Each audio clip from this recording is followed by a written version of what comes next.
A Rose from Homer's Grave. All the songs of the East speak of the love of the nightingale for the rose in the silent starlight night. The winged songster serenades the fragrant flowers. Not far from Smyrna, where the merchant drives his loaded camels, proudly arching their long necks as they journey beneath the lofty pines over holy ground, I saw a hedge of roses.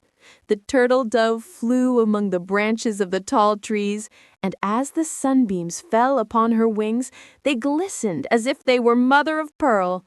On the rose bush grew a flower, more beautiful than them all, and to her the nightingale sung of his woes. But the rose remained silent.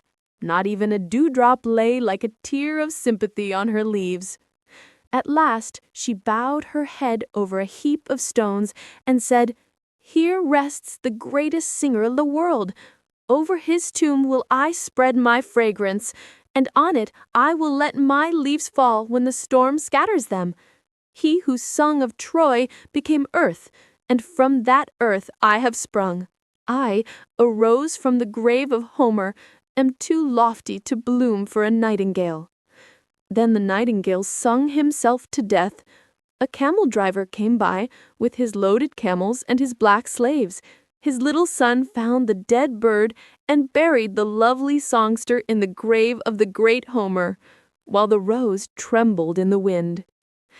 The evening came, and the rose wrapped her leaves more closely round her and dreamed. And this was her dream. It was a fair, sunshiny day. A crowd of strangers drew near who had undertaken a pilgrimage to the grave of Homer. Among the strangers was a minstrel from the north, the home of the clouds and the brilliant lights of the aurora borealis.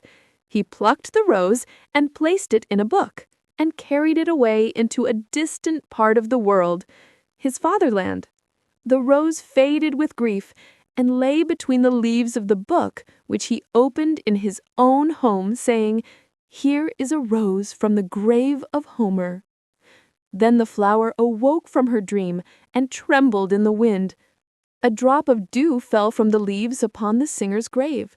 The sun rose, and the flower bloomed more beautiful than ever. The day was hot, and she was still in her own warm Asia. Then footsteps approached. Strangers, such as the rose had seen in her dream, came by, and among them was a poet from the north. He plucked the rose, pressed a kiss upon her fresh mouth, and carried her away to the home of the clouds and the northern lights. Like a mummy, the flower now rests in his Iliad, and as in her dream, she hears him say as he opens the book, "Here is a rose from the grave of Homer."